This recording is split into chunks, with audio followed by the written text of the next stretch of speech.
But for now, Robert Polhemus, our keynote speaker, has never addressed an academic gathering before, nor has he published anything that I can discover.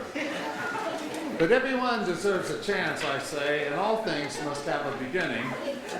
Of course, most academics have had some kind of beginning at an earlier stage in their career. Polhemus now having labored in university life for well over half a century.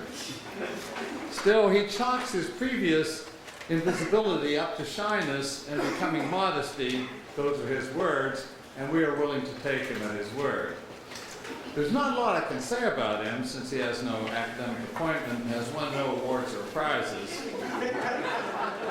He is an inveterate traveler, he says, and loves the out of doors, along with doing good for others less fortunate than he, though he doesn't specify who they might be.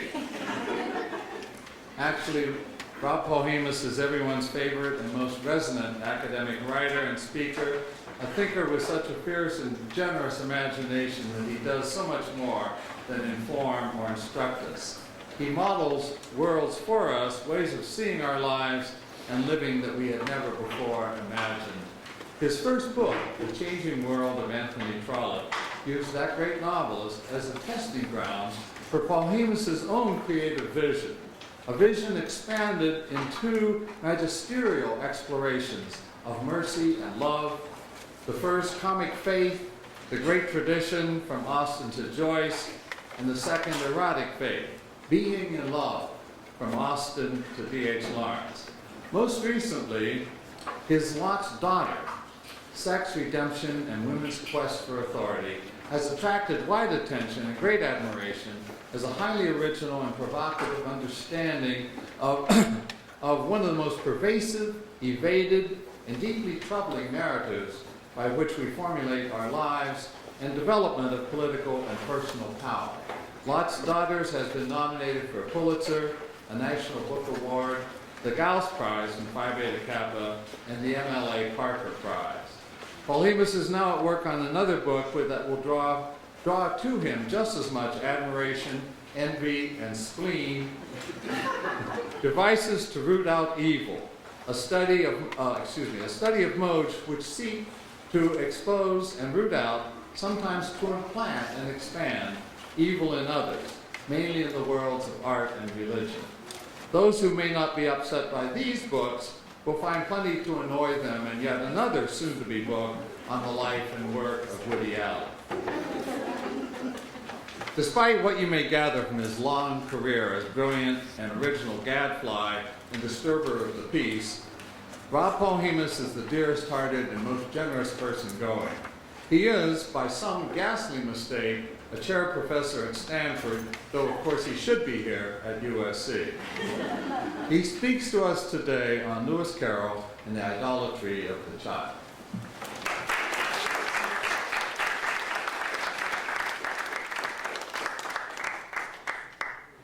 I'm giving my first PowerPoint. And, okay.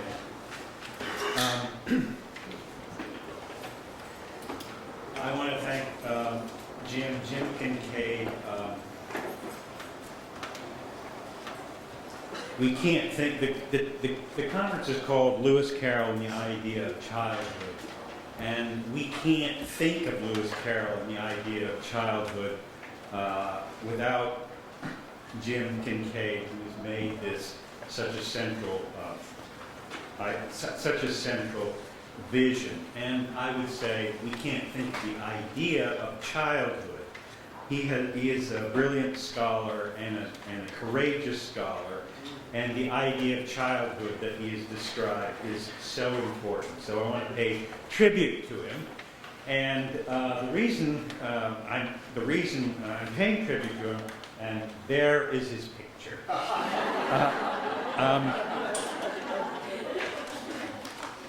People have written and talked ad nauseum about the supposed erotic desires manifested in Dodson Carroll's fiction, photography, and psyche. But today, I want to focus on the subject of religious desire and religious concerns and motives and issues that emerge in his art. And you need, as an audience, I can see from the day, lots of religious training, and I'm going to give it to you. The Bible says, anyway, specifically I want to explore the fact and meaning and consequence of Carroll making an idol of the girl child in image and word. In Lewis Carroll, we're talking about an adult man's penchant to make the child an icon of faith and a fetish, a holy fetish that's part of both a divine and human comedy.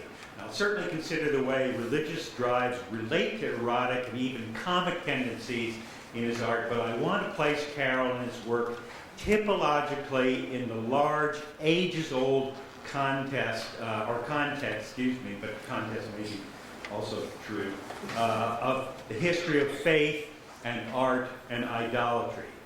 My subject's an ancient but a lasting one, the struggle between the driving desire for aesthetic representation of the divinely adorable and the prohibition of such because of its potentially dangerous, sinfully heterodox consequences.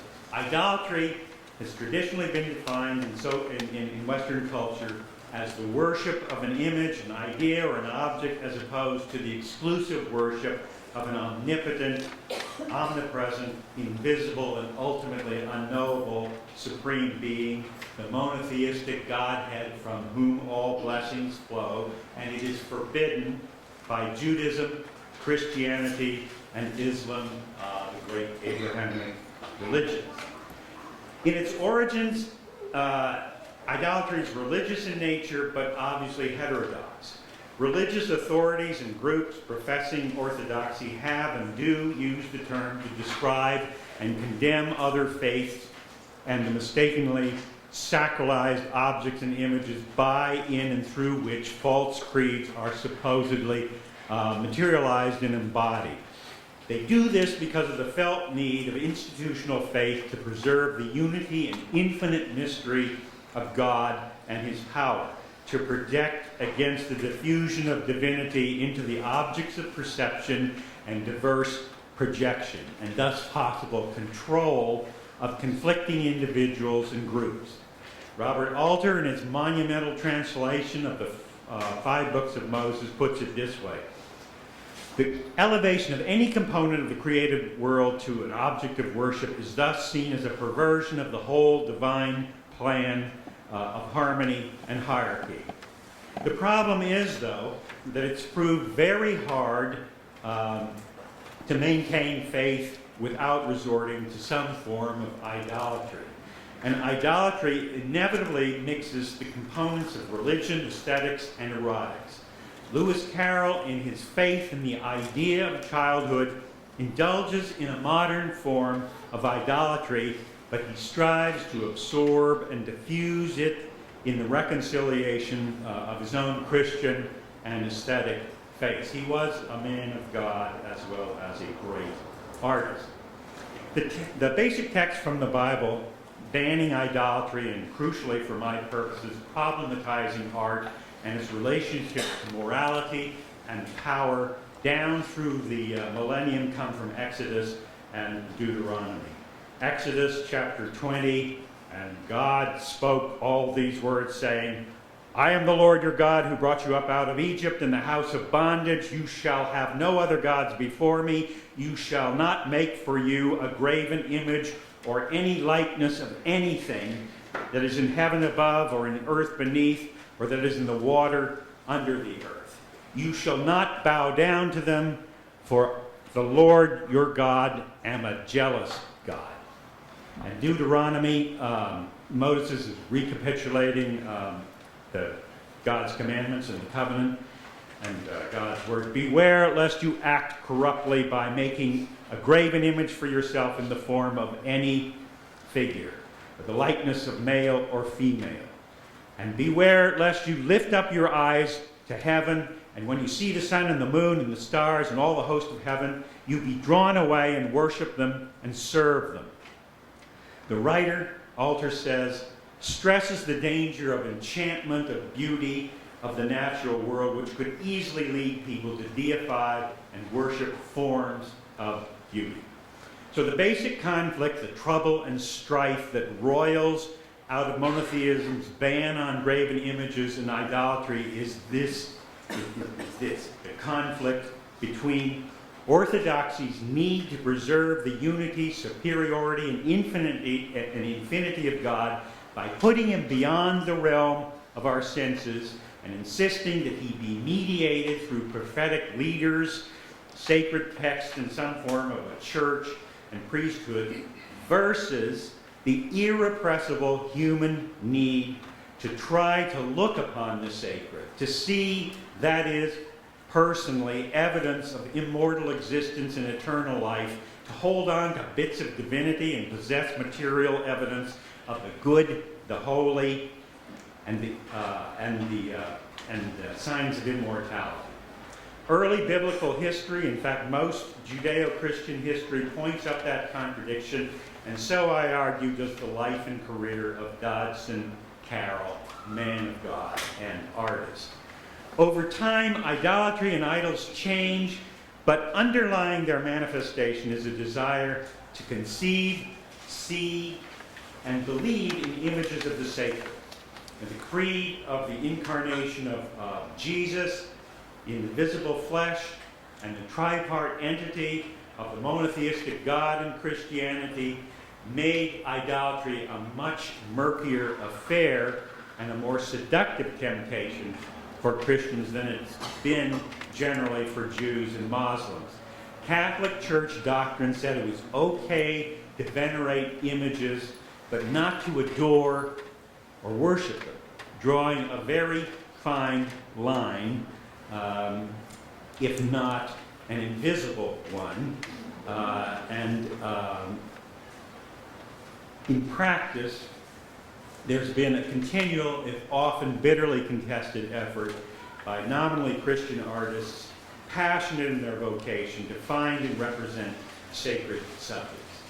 The overall problem is that one faith seeker's ecstatic reverence for an object, for object or image, becomes the perversion and heresy for another, and that provokes iconoclasm.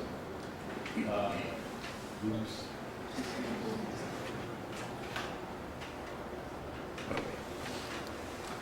For example, even Bernini's Ecstasy of St. Teresa of Avila, and there it is, this most beautiful and moving Christian graven images in the world with its guilt trappings, the dangerous lure of gold, the eroticization of faith, and the blatant sensual appeal, and its diversity of focus on the sacred figures, surely would have made a perfect target for the iconoclasts of the Reformation if they could have gotten to it.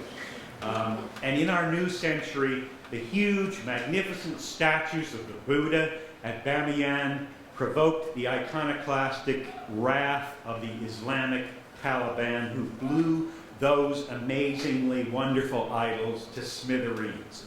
Or to compare small figures with great, the images of girls that Carroll created to represent joyful reverence for the holy innocence and the beauty of childhood and the goodness of creation might come to provoke the wrath of those who see in them the degradation of girls by an exploitive pedophile. I want to juxtapose two texts reporting the making of graven images, one ancient and one Victorian. The first comes from the Bible, Exodus, again, chapter 32, after God has spoken the Ten Commandments.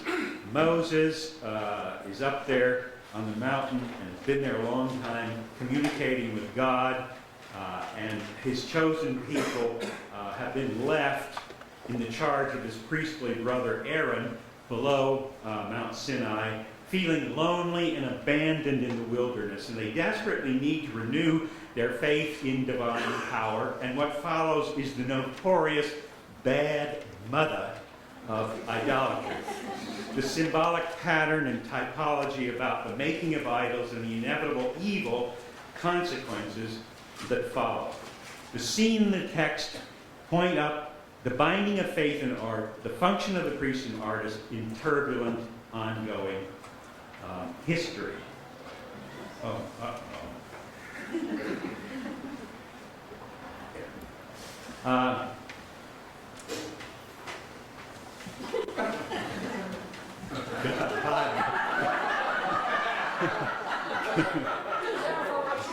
Just kidding.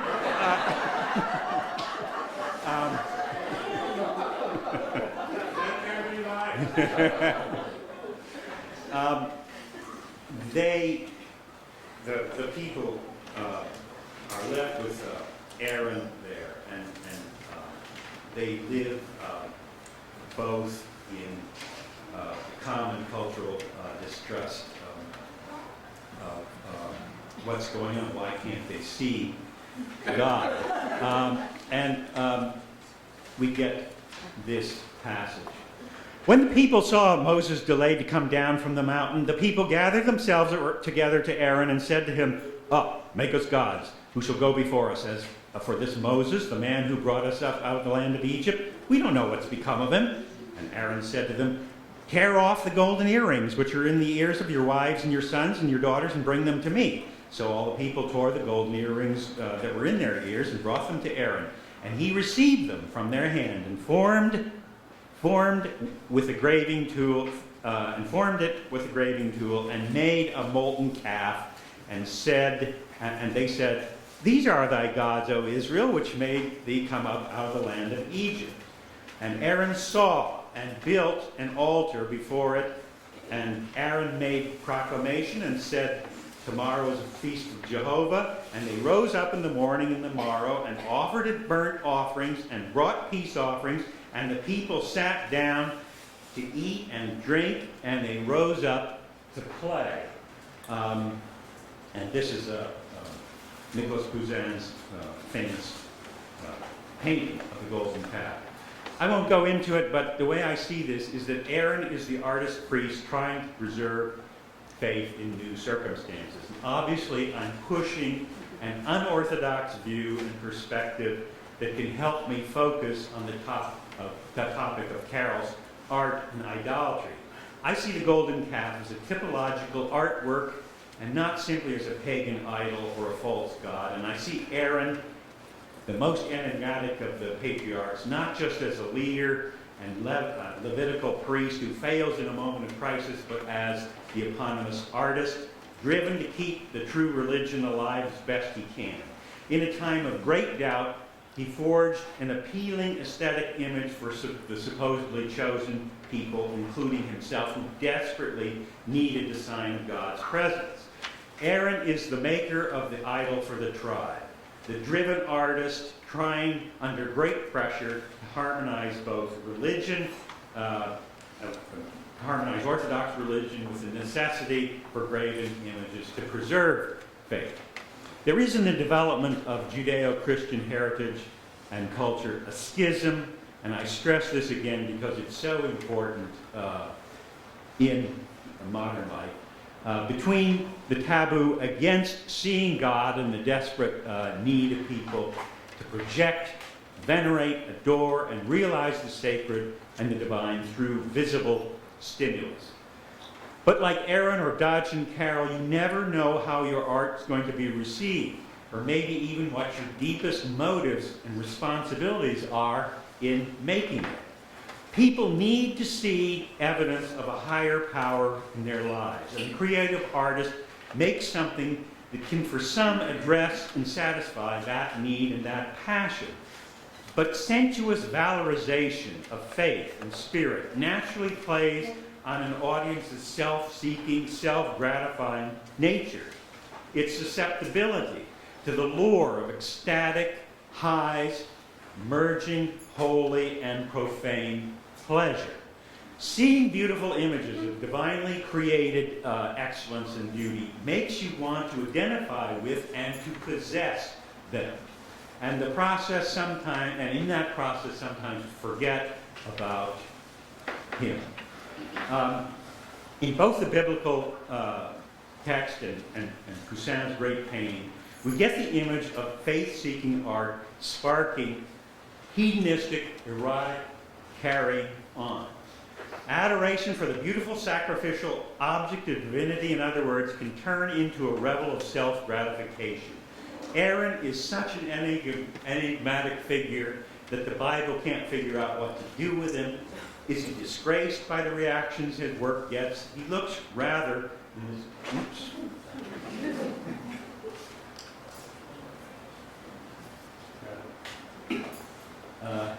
There he looks rather like pretty proud. The making of graven images leads to idolatry, and idolatry leads to sin, to sexual license, to the infidelity of orgiastic behavior, and unforeseen violence and death. So I hope you're not art lovers. Here again, in another astounding typological piece of narrative about the ambivalent fate of art and graven images, is what happens to Aaron's molten calf. What happens is that an irate Moses talking to God, and God says, "Go down, for your people whom you have brought up out of the land of Egypt have corrupted themselves. They've made for themselves a molten calf and have worshipped it and sacrificed to it." And Moses turned and he went down to the mountains. And when he came near the camp and saw the calf and the dancing, Moses' anger burned hot, and he threw the tablets out of his hand and broke them at the foot of the mountain. And he took the calf, which they had made, and burned it with fire, and ground it with powder, and scattered it upon the water, and made the people of Israel drink it. Notice that the infamous gilded image, though obliterated, nevertheless becomes embodied literally in the people. The Exodus passages, in their complex, various implications for both art and religion, are just radiant with meaning.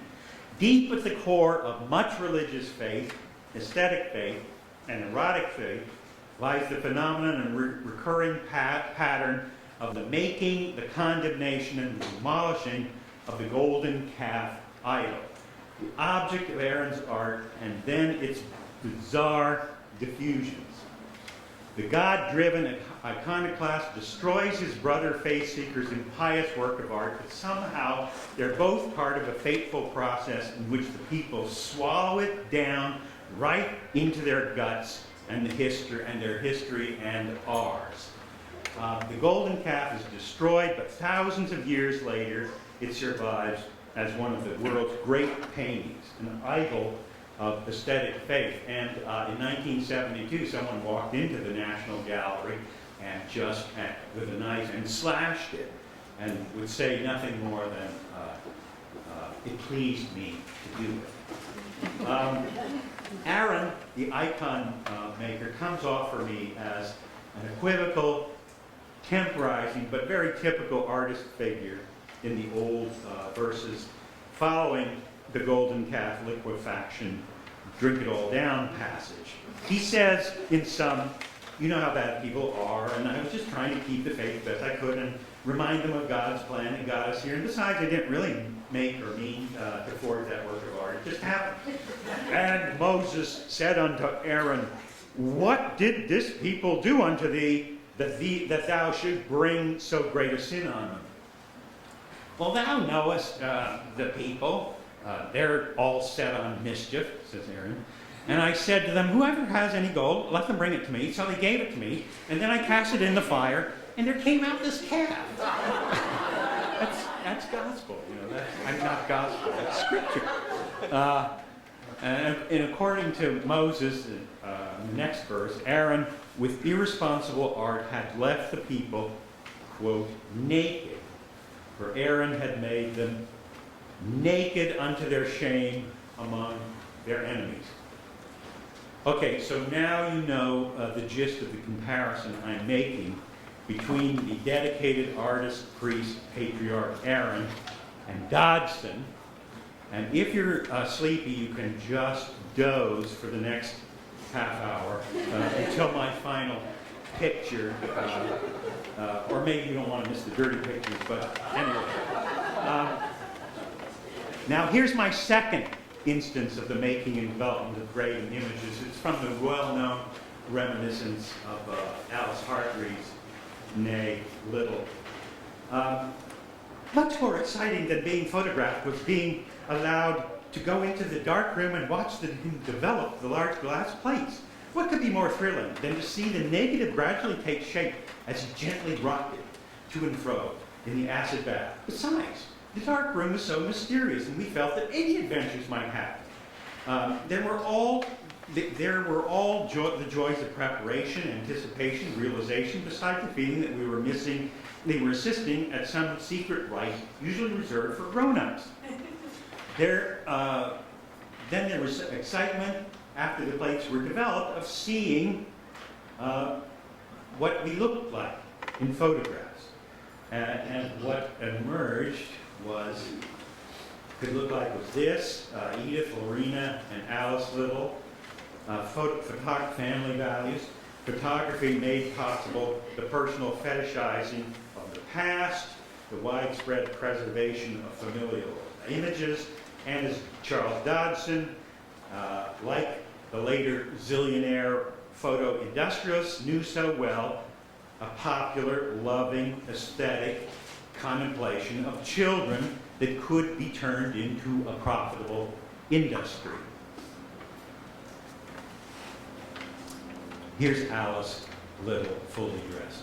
When in the mid-19th century, Dodson took these pictures and Lewis Carroll began writing down stories for these girls, more attention, public and private, was being paid to the nature and condition of childhood than ever before. You know this. In the 18th century, new interest, sentiment for the children, and new idealization of family affections had appeared.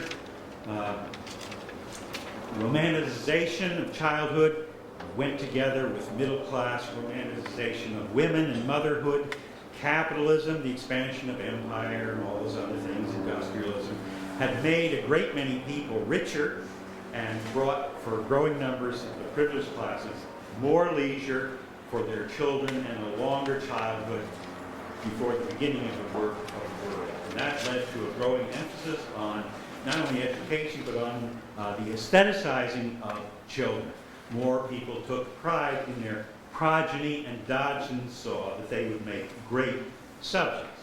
He was a pioneer in the rights of photography. Here was a brand new way of making graven images, an exciting new art from which it seemed you could preserve time, memory, and beautiful forms of life, and make images that really did seem to come from God, to him at least.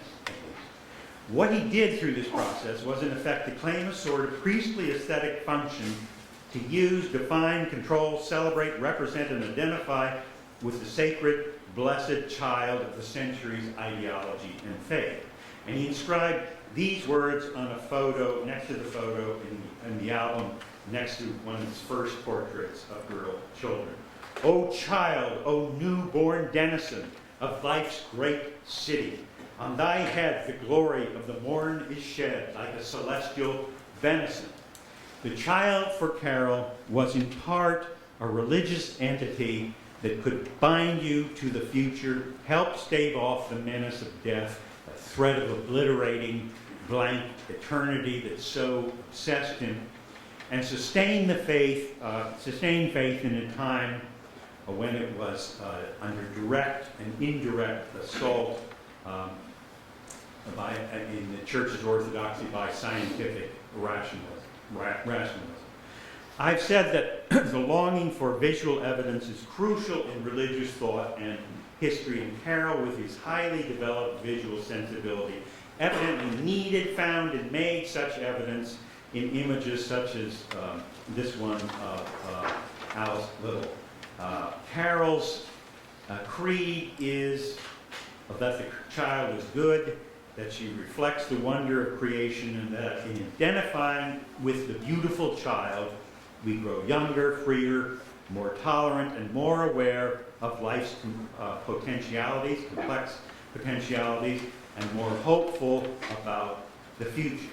The girl child for him was the fetish medium that could allow people to know, see, and feel the immortal world of faith, the focus of the benevolent Christian gospel and Sermon on the Mount philosophy. The long history of graven images shows that in one age an idol might be the golden calf, in another a virgin mother of God, an angel or a God-ravaged saint, and in a third a photogenic child. What allows the pictures of Carroll, in all their complexity, stand for innocence, virtue, hope, joy, and so forth. It's his genuine Christian belief, his white knightly quest to sustain faith, his bent to ingratiate and ally himself with girls, and the girl child subject's aesthetic beauty.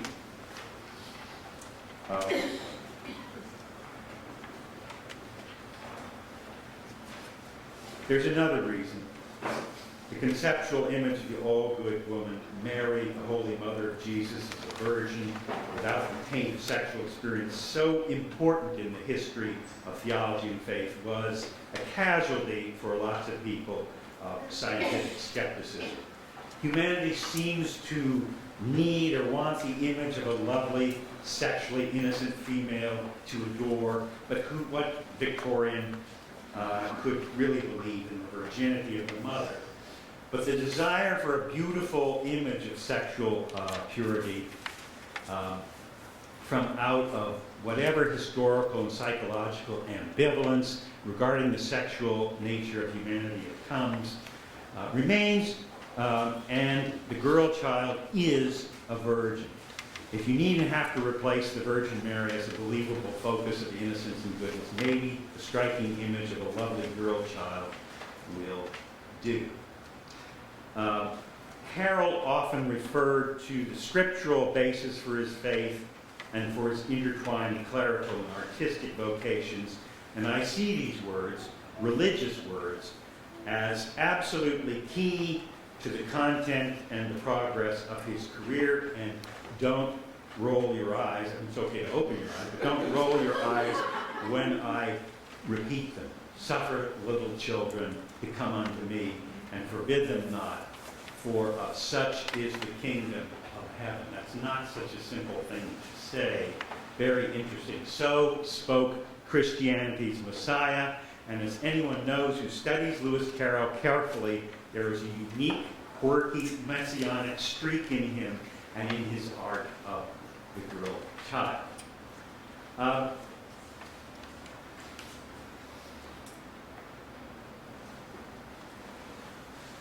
Look at this image of Alice Little in profile. I want to focus on the beauty of Alice and beauty in general. The power of beauty is immense, as many people, Katsia and Scary, are in my mind right now, tell us. That can be deplored, but it is undeniable. Beauty moves devastatingly through the world and through psyches.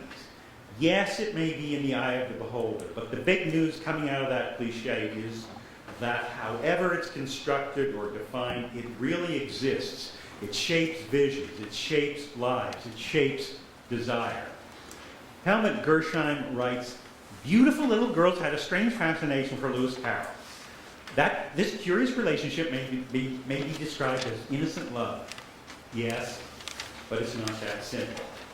Morton Cohen, his biographer, says he was drawn naturally to them. He reveled in their unaffected innocence, their unsophisticated, unsocialized simplicity. Maybe, but it wasn't that simple. Cohen is surely right, though, when he says that Carroll worshipped their fresh, unspoiled beauty. Look at that picture. I want to consider these last three images of Alice that I've shown to you in light of the thinking of anthropologist Alfred Gell about faith and art. I cannot tell, he says, the difference between religious and aesthetic evaluation. And I agree with that. Art lovers, it seems to me, actually do worship images in most of the relevant senses and explain away their de facto idolatry by rationalizing it as aesthetic awe or ultimately sacred or the mystical pursuit of truth. To write about art at all is in fact to write about religion, or the substitute for religion, which those who have abandoned the outward forms of received religious faith content themselves with. one of those, and I agree with this. For Carroll, just like Aaron or Bernini, the process of making graven images is one by which idealization can and does become idolization. The concept of idolatry helps make clear the art of Lewis Carroll, his desire to sustain an embattled faith, and his aesthetic and psychological need for projection into and through Alice and her avatars, including perhaps the projection of sacrificial self-abasement, passive-aggressive desire to take control and dominate his subjects, and the aggressive, mocking diminishment of authority figures that is so great in his art.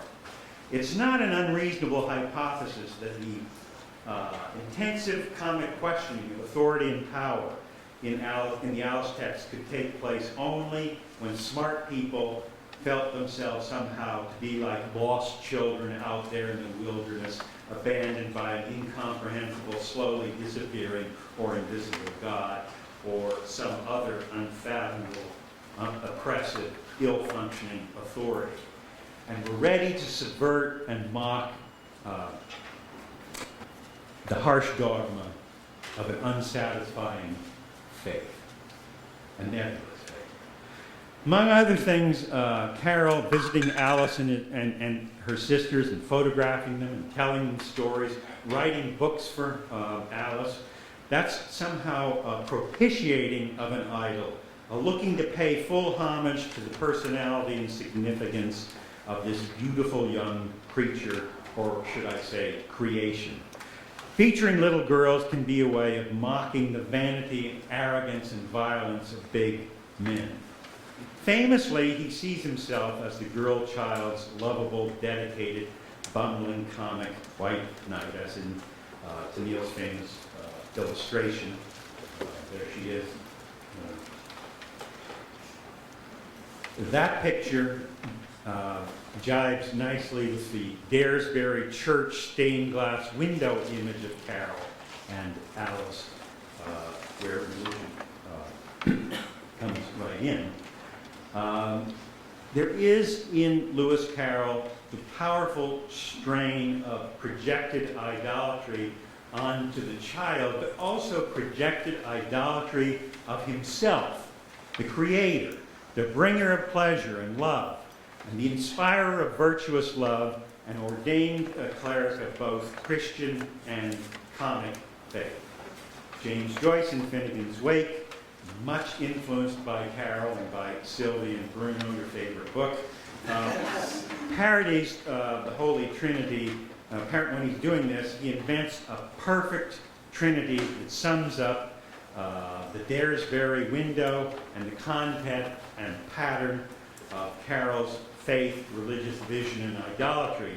And this trinity is, in Joyce's words, Dodge Father, Dodge Son, and Coup, C-O-O. The words and the syllables in their order suggest the Carrollian movement away from the manly, rigid, violent, oppressive patriarchy, away from the fixed single self and the monotheistic orthodoxy, and towards the child and its sacred identity with some wondrous spirit of freedom. And that happy coup could signify the coup by which the Holy Ghost, whose symbol is the gentle dove, and Carroll himself, faith seeker, would be interwoven. The voyeur and the exhibitionist of Carroll, of the holy, might merge with the sacrificed, the sacralized girl child.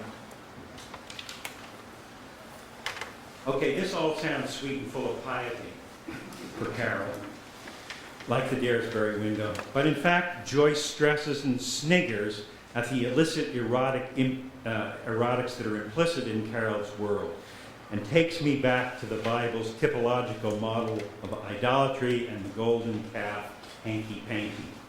The problem with graven images is they become idols, worshipped for their own sake, as the Bible tells us, and they often become erotic stimulants. It's time for the dirty pictures, and here's a famous and good one by Edward Burne-Jones, if you can see it. It's his picture, King Cophetua and the Beggar Maid. Carroll's art of idolatry is anything but simple. I want you to see in a bit how it mediates between the spirit of Burne-Jones's work here and Tennyson's poem, The Beggar Maid, which inspired the painting. I can't spend much time on this painting. It's a wonderful painting. But Burne-Jones represents the idolatry of sexuality and erotic enchantment. The painting says, unmistakably, above all else, love and sexual desire matter. And it conveys passionate libido and sorrow. The man and the woman look unhappy and awestruck, stunned by the force and effect of erotic feeling. This is not a rational world, but a place of both obsession and idealism and even sacrifice. I show it because it relates, of course, to what is probably Carroll's most famous photograph, Alice Little as a beggar child. Carroll's picture is to the painting as Victorian faith in the girl child's purity is to the Victorian incredulity about Mary's virginity, as it's a stopgap mode of putative sexual innocence in history's increasing storm over sex. Not incidentally, Carroll met his own idol, Tennyson, in 1857, at the beginning of his photographic career, and he took pictures of the poet and his family. And about a year later, he photographed Alice as a beggar girl. It was a complicated homage to Tennyson, and also a critique about Tennyson's poem. Itself a sentimental, moralized homage to feminine power, beauty, and control over male erotic desire and the droit de seigneur, tyranny of class. And here's the poem. Barefoot came the beggar maid before the king Cophetua. In robe and crown, the king stepped down to meet and greet her on her way. It's no wonder, said the Lord, she's more beautiful than the day. One praised her ankles, one her eyes, one her dark hair, and lovesome mien. So sweet a face, such angel grace, in all that land had never been. Cophetua sware a royal oath, that beggar maid shall be my queen. Well, Tennyson was moved and flattered by Carroll's picture, and he called this the most beautiful photograph he had ever seen. Ostensibly, it diffuses the sexual meaning of the poem and literally leaves the child alone.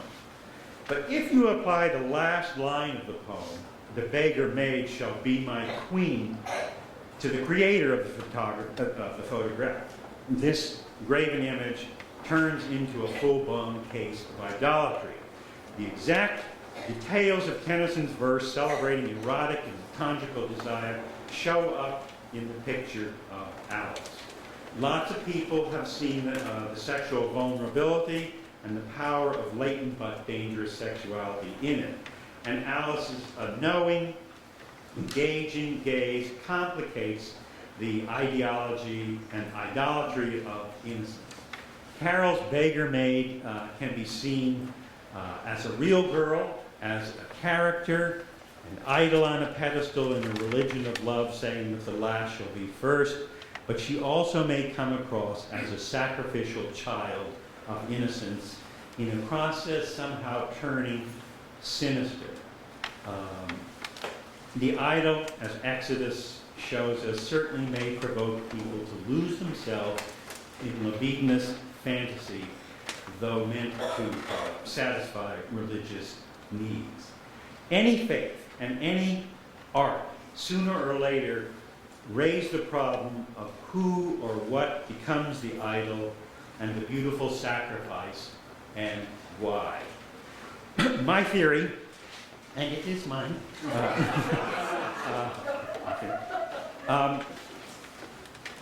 because I have to hurry and simplify, is that Carroll's faithful religious self was being endangered by the complex idols he made, that he followed a pattern like Aaron's renunciation of his forbidden graven image, and in Sylvian, Bruno tried hard to reconcile his idolatry with Orthodox faith, to sew up the disparate pieces of his aesthetic and religious life in a coherent, if complex, personal version of recognizable Christian philosophy.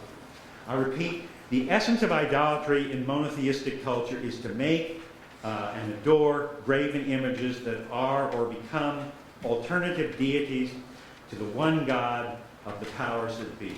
And as a photographer, he became subject to idolatry, and his object of faith and art became erotically provocative. He became a high priest of that Victorian religion, which is named the cult of the child. He systematically listed 107 names of girls, photographed them and wanted more, and became very interested in making nude photos of some of these girls. Male promoters and pioneers and zealous adherents of various faith and sects have, as a part of their faith, often sought the liberal, plural company and intimacy of young women. I'm thinking of Abraham, David, Solomon, Muhammad, Joseph Smith, etc., etc., etc. God the Father impregnated his daughter, Mary. Lewis Carroll fits in his own particular way into such a pattern. He sought his flock, but not for orthodox piety or sex. When he came to feel that he would endanger his soul and his reputation and risk his traditional, deeply held faith, he gave up photography. Here are some of the pictures I'm talking about and that you know very well.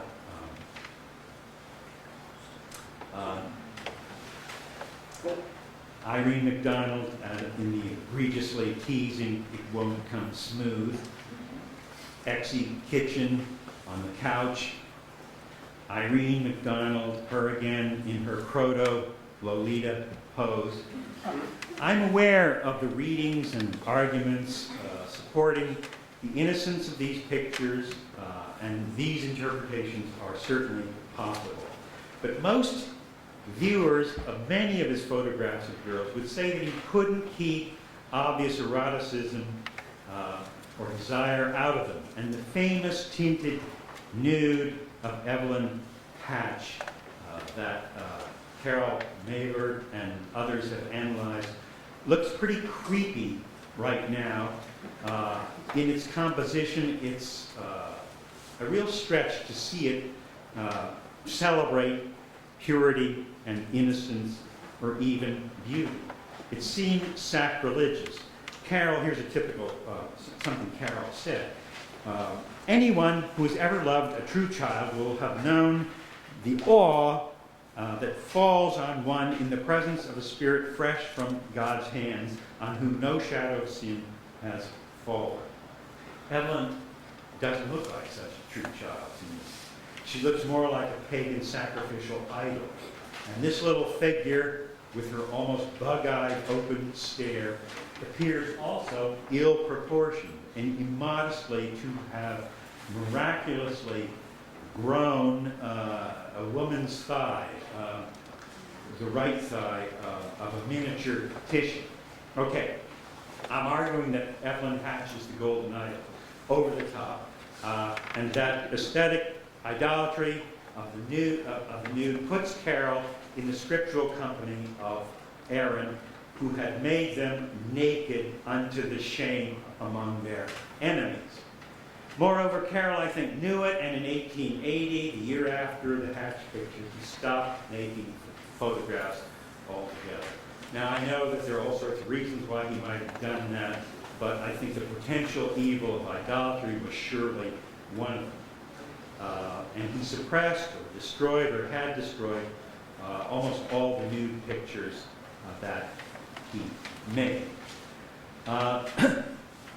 The nature of the kinds of temptation that touched him, the tenor of the rest of his creative life, are revealed, I think, in the letter that he wrote to St. James Gazette, denouncing William Stead's sensational maiden tribute of modern Babylon, the famous expose of sexual trafficking in little girls that Robson ends her terrific book with, and that I talk about in Lost Daughters, which you can give to everyone who should for an Easter present.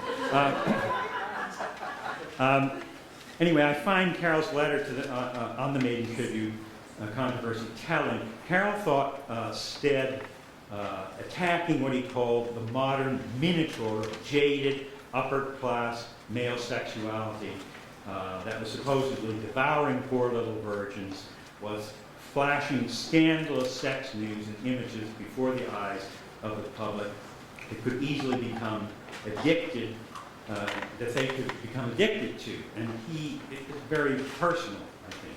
By the way, I'm not saying that Carroll did anything wrong to any child. There's no evidence of that. In fact, he made children much happier than most good parents. He was actually wonderful to children. But I'm talking about what idolatry does and the passions that it can create. Okay, he says in that, he says that dwelling on erotic images and thoughts could fire up sinful desires and put you and others in peril. The ex-photographer pleads, quote, for our young men and boys whose imaginations are being excited by highly colored pictures of vice. Above all, he writes, I plead for our our pure maidens whose souls are being saddened, if not defiled, by the nauseous literature that's being thrust on them. I plead for them in the name of him who said, whosoever shall offend one of these little ones which believe in me, it were better for him that a millstone were hanged about his neck, and he was drowned in the depths of the sea. The repentant old artificer sides with Mosaic righteousness here against his own weakness, I think. And then he drags out a long quote from the obscure book of sermons by someone named E. Monroe. It was published in the 50s. And he must have taken it hard long before Stead's Minotaur appeared in 1885. It's just as that you should avoid images and thoughts of sex, and that's what I want you to take on from me. You should avoid images and thoughts of sex. If you learn nothing else, that's...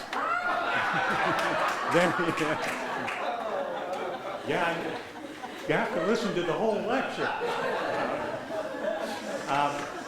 Anyway, Carroll, who said that his friendship with girls was 3/4 of his life, surely knew that he had made graven images of girls that would appeal to the Minotaur. It's in this context that I see Carroll quoting Monroe against Stead and on behalf of his own struggling soul and true to his religious vocation. The mere dwelling on forbidden pollutions, even to combat them, forms evil habits and withers holiness. We are often led to bring the object of sinful desires before us and with the best intention. And what follows, I suspect, steeped as it is in the idiom of photography, has tremendous meaning for himself. The pastoral words of the sermon, I think, told him, no more pictures. And they can make you feel something of the erotic desire, the shame, and the conflict that flowed in and out of Carroll's idolatry and endangered and shaped at moments a heretical aesthetic focus, and that is not just limited to Carroll. Here it is. But on these occasions, as far as possible, shun the image. Do not let the colored lights fall into a shape or outline, nor suffer, if you can help it, your vision to center on them and focus. Do not restore the view. Repress even the slightest image, lest it should strengthen and invigorate evil desire. You are too weak to bear it. A beautiful fiend, this is still Monroe, a beautiful fiend is abroad in the midst of us. Let the wise know her and shun her while there's yet still time. On her fair brow she wears the title Religion, pacing with downward eyelids, pure as she passes, unsuspected among our youth and maidens, and whispers to them a dark secret of hell, unquote. It's a mea culpa and a would-be farewell to all that. In Sylvie and Bruno, much more interesting than its reputation. I know the reputation of Sylvie and Bruno is that if you're a diabetic, before you open it up, you should have an insulin shot. But I'm more interested in it. And in that book, Carroll makes Sylvie the moral and ideal heart of the book, its dream vision, and its magic, free-flowing time and identity. She's a girl child, fairy, sometimes a woman, and the fluid essence of superior female virtue.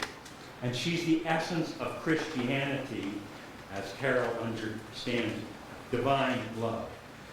A textual ideal and idol, but one in harmony with the goodness of a God that Carroll so wanted to put his faith in. She has the most orthodox heritage that an English heroine could have, a heavenly one and a Shakespearean one. Who is Sylvia? What is she that all our swains commend her? Holy, fair, and wise is she, that heaven's such grace did lend her. But I think he's also paying homage to his abandoned art by giving her the name of a distinguished photographer of children, a contemporary professional photographer of children named Camille Sylvie. I won't talk much about the book or its problematic qualities or its remarkable range, except to say that he doesn't try to amend his idolatry for the girl child or disguise it here. What he does is to take the text, he puts it into words, he follows the Mosaic form, and makes his idol a verbal idol. He makes her a moralized Alice sometimes, and puts her in similar situations. Here's an illustration from the book by Harry Furness. In this scene, Sylvie's a fairy princess. She finds herself like Alice with a Carrollian autobiographical map. Here's a beetle. She's befriending it.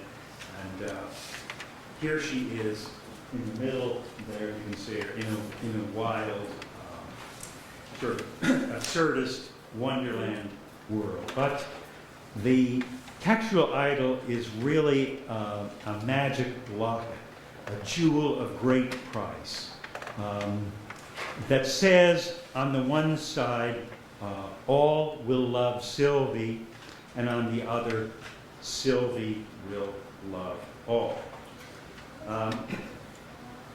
Now I want to go back to Bernini's ecstasy, St. Teresa, and the famous words of the woman who inspired it. Beside me on the left appeared an angel in bodily form. He was not very tall, but short and very beautiful, and his face was so aflame that he appeared to be one of the highest rank of angels, who seemed to be all on fire. In his hands I saw a great golden spear, and at the top, and at the iron tip there appeared to be a point of fire. This he plunged into my heart several times, so that it penetrated my entrails.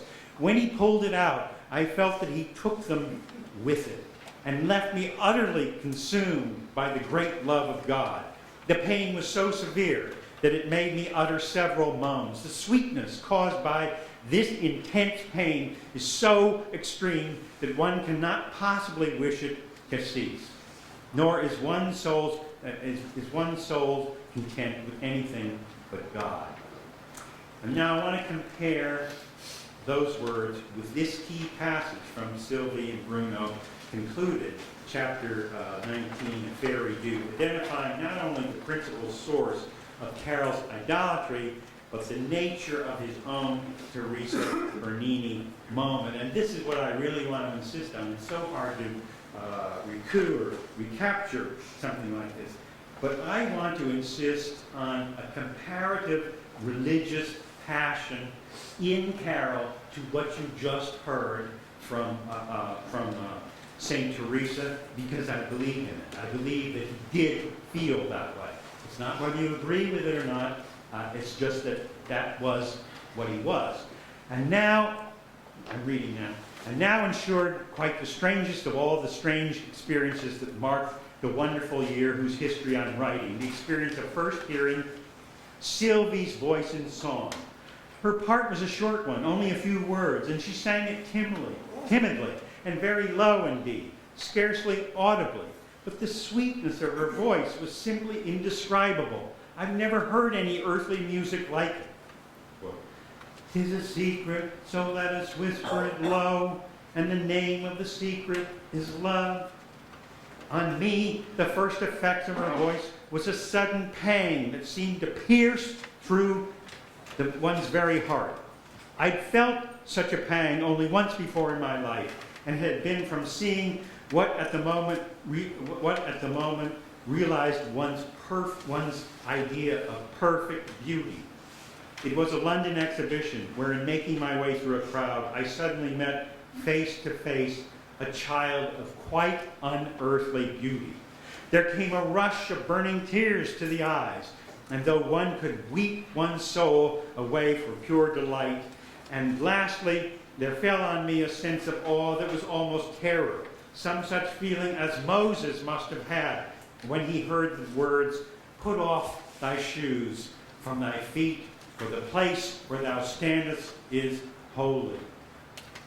For I think it is love, for I feel it is love, for I'm sure it is nothing but love." It's a key passage for someone who loved the idea of girlhood and wanted to serve an invisible God. Well, Sylvie turns out to be one with the jewel of inestimable price.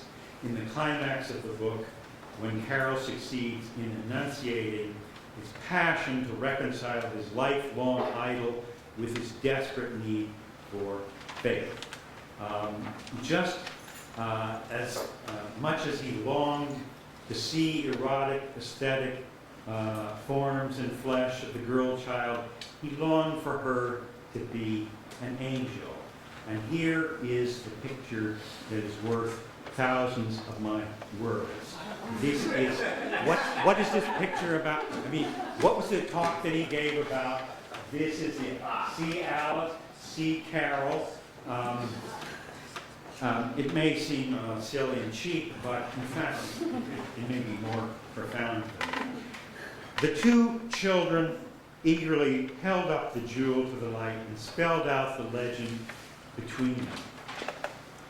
All will love Sylvie.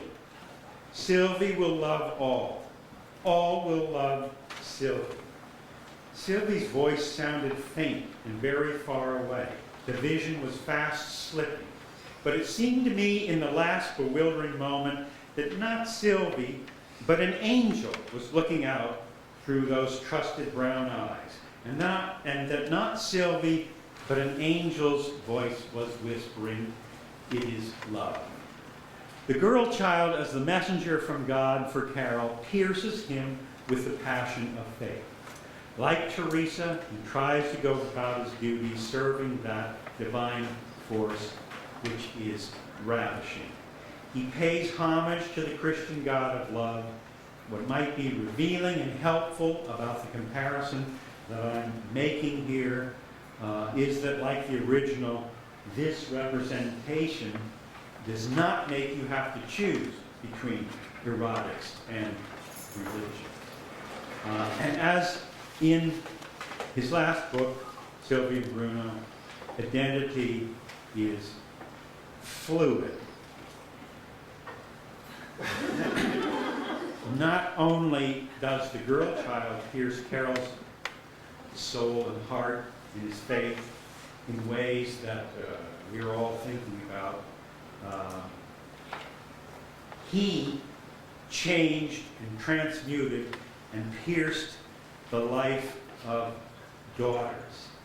The golden idol was reanimated by Carroll, who used his idolatry to forge and then to shoot an arrow into the idolatry of male superiority. Thank you.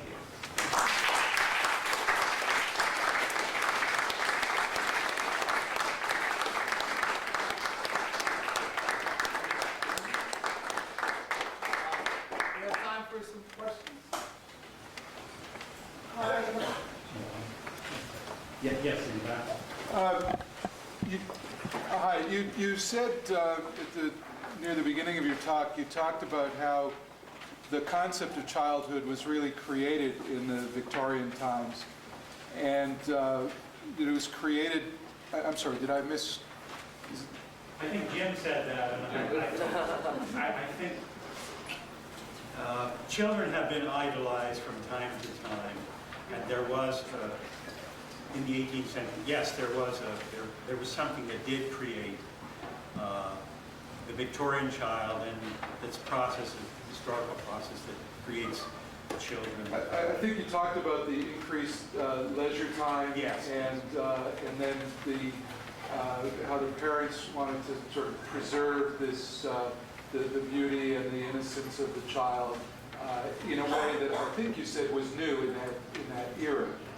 And the question I wanted to ask was, what was childhood like before that? Well, there were no photographs, and there are people in this room who have described.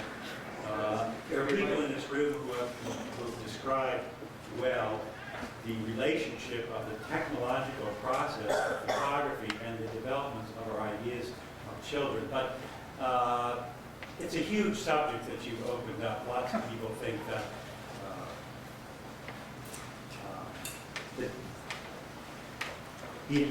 that childhood as we know it was invented in the last 3 centuries, that people used to think of children not as special creatures, but either as little adults or just people. I don't know. It would be interesting to compare. If you have dogs, you don't exactly think of them as, you think of them as little dogs. I mean, you call them puppies, but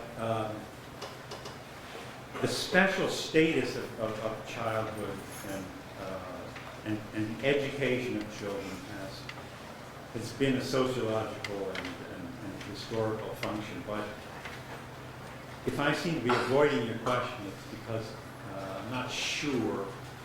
I'm not a great expert on the history of childhood as some people are. Thank you. Yes. We, as Lewis Carroll Society members, have, of course, been aware of problems with Carroll's veneration of young girls. We now see that it was idolatry. Now, as Lewis Carroll fans, we have a veneration, perhaps to the point of fetish, for the Alice books, the Snark, and perhaps other Carroll works, which of course means that this too could well be idolatry. We will of course dissolve the society and purge our libraries. How can we purge our minds of the verses? Well, let me confess that How are we to be saved? yes, you can tell. I regard the Alice books as a kind of holy scripture. I wouldn't part with them for anything. So, the whole study of, we're a bunch of English professors around here, the whole study of English is a transference from study of sacred texts, translated into the study of sort of interesting literature of some sort. My whole point is that there is an awful lot of idolatry in what we do. So I don't think that and besides, the Bible allows for textual idolatry. Throw away your pin-ups and your. We just have to cut out the Kenyo picture. Oh, you can keep them because they're in books.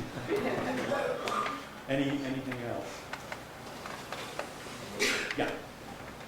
Professor Polhemus, I enjoyed your talk. I wonder if perhaps you may have underestimated the Marian strain in Carroll's idolatrous view of the child, as you describe it.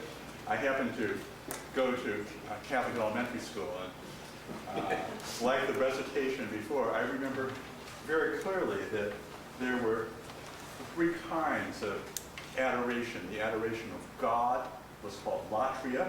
The veneration of the saints was called dulia.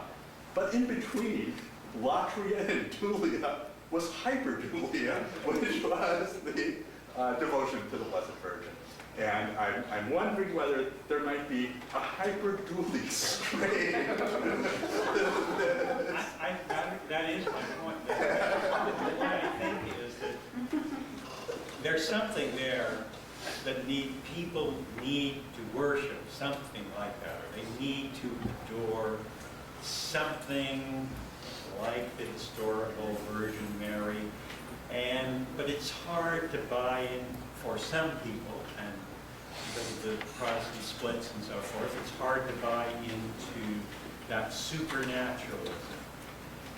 But if that's the desire that you have, if you need the desire for a holy virgin, it probably made sense to him to, well, I think it did, to go the way he did go. Anything else? Yes? Unless it's something totally open.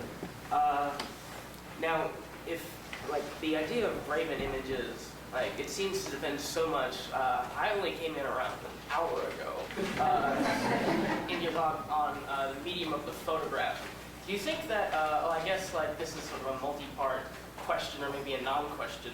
I guess, one, do you think that that this depends upon the medium and the technology of the photograph? And I guess, two, do you think that this implies that the photographic medium is a particularly dangerous one? That this, when I'm trying to get your this, that what depends? The bit What about, like, depends on the photography? like idolatry, outside of cold, excuse me. No, it's a good question. I do think that, yes, I think that it does depend on photography. That photography, in fact, defines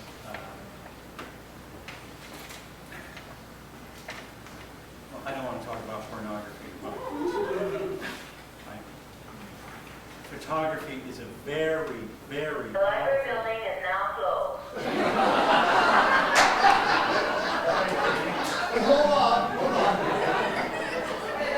Idolatry is photography is a very powerful, great form of graven image. And that's what I'm trying to get across.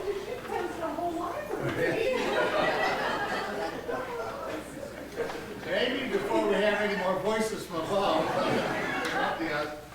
we have a reception downstairs. I'm sure you can corner Rob then, where he will talk about pornography. And thank you very much.